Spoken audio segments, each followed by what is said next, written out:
Now let's get into your reading and see what's going on here. I'm going to start with the past because I think it's very pertinent to what's happening in the present and your opportunities in the future. So for the past, you received the Page of Cups and the Seven of Swords. Let's talk about the Seven of Swords first. Someone is stealing from you or doing something underhandedly behind your back. Some type of secrets maybe are going on in the backdrop. It's like somebody wants to win a game without playing fair and square. They would rather do underhanded things to win instead of lose and have dignity from loss. But you're diplomatic enough and wise enough to outsmart the sly fox, but you haven't been acting like that in the past because you received the Page of Cups. And he's very immature in his actions and his emotions. And normally he's a little too busy being depressed from unrequited love or falling head over heels in love. Love is his aim and fantasies are his game. And the spiritual world is his plane. He's an idealist, a sentimentalist, and an unrealistic dreamer. And he's usually wearing rose-colored glasses and not seeing things for what they really are. And maybe somebody is stealing from you, but when I see the Seven of Swords, it's normally somebody stealing your emotions. They're the emotional vampire that's sucking you dry. And then again, the Page of Cups can bring news and messages. But sometimes he's more of a gossiper and has an overactive imagination about how he assimilates things. Now down in the base of your spine for sourcing and urgings, you receive the Star and Temperance. Two major arcana cards. The Star is about hope and healing. Whatever happened with the Seven of Swords, and you overlooking things because you're a little too busy with your emotions with the Page of Cups, has made you now want to go into a healing mode. I think the Temperance has woke you up a little bit, and now you're looking at reality. And you're starting to moderate, where the Page of Cups was going off the chart. And the Star is more of the grounding force here. It's having you find your position in your little microcosm and on the earth. And the Star also has you find your position relative to the celestial stars that are constant and fixed. This is a time for you to review where you've been, what you're doing right now, and where you want to go, and what's your purpose in life, and what will make you happy. And this is reinforced by the pelvic and sacrum for awakening and arousing. Receive the Two of Pentacles. Any two is a decision card.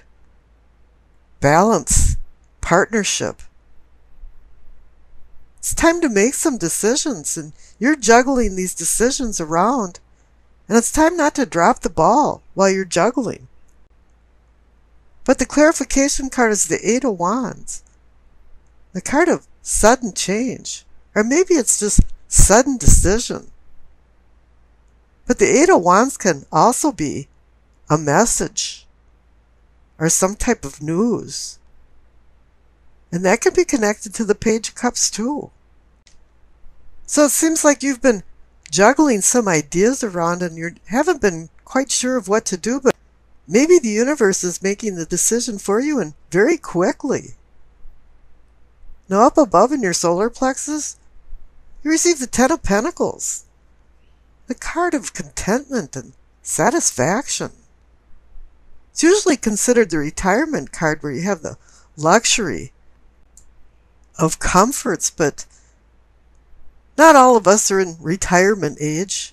And it just says you are content and satisfied. You might not have all the luxuries, but you have enough that make you comfortable. And the clarification card is the Six of Wands. It's saying that you were a victor in some type of contest or competition, and you're doing your honor lap where you're being recognized for your accomplishments. But gravity always pushes you back down to earth, and it's time for you to humble yourself and go back to your regularly scheduled program. It's time to take on more responsibilities, because the center card for the heart of the matter is the King of Swords. He makes rules and regulations, verbal and written, for civility. He makes structure and organization. All of a sudden, you're taking control of your life. You had to make some decisions, and I think now the King of Swords is making these decisions for you. He's standing behind and watching your back. Now the clarification card is the Six of Swords. And it's a moving on card. It's going from tumultuous waters to more tranquil waters. And this has the same theme as down there in the throat for communicating and teachings. Receive the Chariot. He's about moving forward. The whole card is about motion. And it's also about self-control. The Chariot card has the military guise to it to remind you that it's about discipline and regulating your willpower. He wants you to be victorious and by overcoming your oppositions. It really is about opposing forces. The Hanson Roberts card really hit it on the nail when they put the yin and yang symbol on the front of his chariot. So it wants to remind you to have self-control versus lack of control. Don't get drawn into the Dr. Jekyll and Mr. Hyde syndrome, because all it's going to do is hinder your progress. But I don't know if that's the problem here, because the clarification card is the Nine of Cups, the Wish card. And it's been coming up so often, and it's made me want to say, curiosity killed the cat, and everybody forgets the second line, and satisfaction brought him back. And the Nine of Cups is about satisfaction, contentment, happiness. And this contentment is reinforced by the card up in the third eye for seeing and envisioning as the Empress. She's the Mother Earth, the Alamada, the nourishing mother of all, and symbolizes fertility and creation, love. She's telling you to cultivate your conscious ideas and enjoy what the material world has to offer.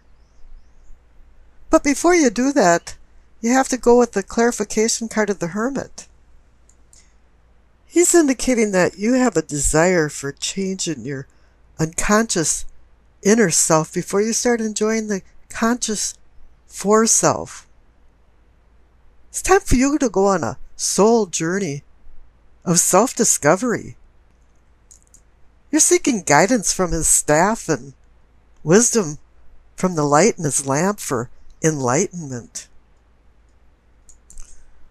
The funny thing is, at the end of your hermit journey, you realize that you knew the answers all along to the questions that you were asking. Now up above in the crown, you receive the Queen of Pentacles. She's about practical matters. She's a pragmatist. She's got a grip on reality. And this is good because the clarification card is justice. And when justice shows up in a spread, it normally means something's been out of balance. Now with the Queen's practical stature, she's the one that can put things back into balance and into equilibrium. And perhaps whoever's been stealing from you down there with the Seven of Swords is going to receive the sword of accountability from justice. Now, justice can also be about legal matters, contracts, negotiations, agreements that typically are going your way. But whatever it is, your past actions are connected to your present state of affairs. Now, we've discussed the past, so let's skip over to the future. And the main card is the Three of Wands. Yeah, Wands is fire energy for Aries. And now you've got your shit together. Things are working out well for you. Three of Wands is a card about movement. You've made some plans and now you're making these plans a reality. And the clarification card was the Hierophant. You might think that's a funny place for having somebody that represents traditional religious teachings or beliefs. But maybe now you understand the beliefs that you have. And you're fueled on some types of truths. You're no longer back at the Seven of Swords and somebody's stealing from you, and the Page of Cups where your head's in the clouds and you're in fantasy land. All of a sudden, you've accepted what the truth is. So you can go forward with the Three of Wands with the plans that you've made. Let's go back to the Seven of Cups. That's really splayed energy. It's about a difficult decision or decisions. But it's in an atmosphere of chaos and illusion and fantasy. Wishing is one thing and making it come true is another. Each cup holds pleasures and treasures, or disenchantments and disappointments. The enticement of so many choices has your head spinning.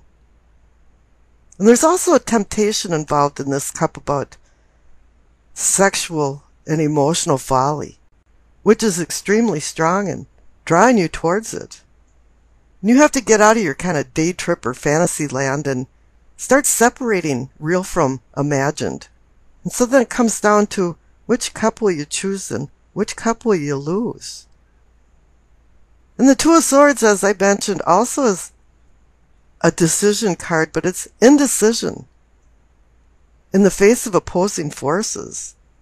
And right now you're at a crossroads of a very difficult decision. You know, all two cards are about planning and decisions, balance and partnership.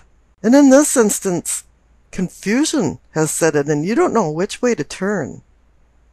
There's challenges and obstacles laying ahead, and it's discouraging, even for those with a strong disposition. It's time for you to do some soul searching to find a resolution to your particular dilemma. And you know what, you have to understand too that not making a decision is a decision in itself, and at times the cosmos will take a handle on things and make one for you. And this might not be to your liking. Now the Emperor is about overseeing organization, structure, and responsibility with rules and regulations to manage his empire. But in this instance, the Emperor personifies you because Aries rules the Emperor card. You'll see rams on the armrests of his throne. The Emperor symbolizes power, leadership, authority, and vigilant governance. Decisions are made in his chamber with logic and reason. He leaves the emotional decisions to his soulmate, the Empress. He's like a CEO of a company, all the way down to the patriarch of a family. And he's here to assist you in running the microcosm of your personal empire. And he's here to assist you also into making good decisions, logic and reason-based decisions. Okay, and then the 3 dice down on the bottom, you receive Gemini, Saturn, and the 8th house. Connecting the dice right away to the cards says to me that all roads lead to Rome, or more precisely to the Emperor. He's the key to this reading. You know, the 8th house brings in the idea that death and taxes are the only thing you can depend on in life. However, with the 8th house involved in it, you got your hands in the cookie jar of joint finances and other people's money. Initiatives and discipline hit the forefront. The combination of the cards above and the dice indicate that you will find new and exciting ways of conducting old mundane business into prospering new business affairs. That is if you're not turned off by listening to other people's opinions and indulging in self-justification to sway personal interests into your favor. Then all bets are off. Diplomacy can be really sweet and also your ticket to success. Although solutions to pending problems must be based on the value of your product or the usefulness of your service. Intellect will be strong with heavy emphasis on details of legal contracts and agreements as well as the sciences for some reason. Candid words conveyed to you are spoken by you, set the stage for establishing priorities. Disturbing dreams bring spiritual insight from astral projection encounters.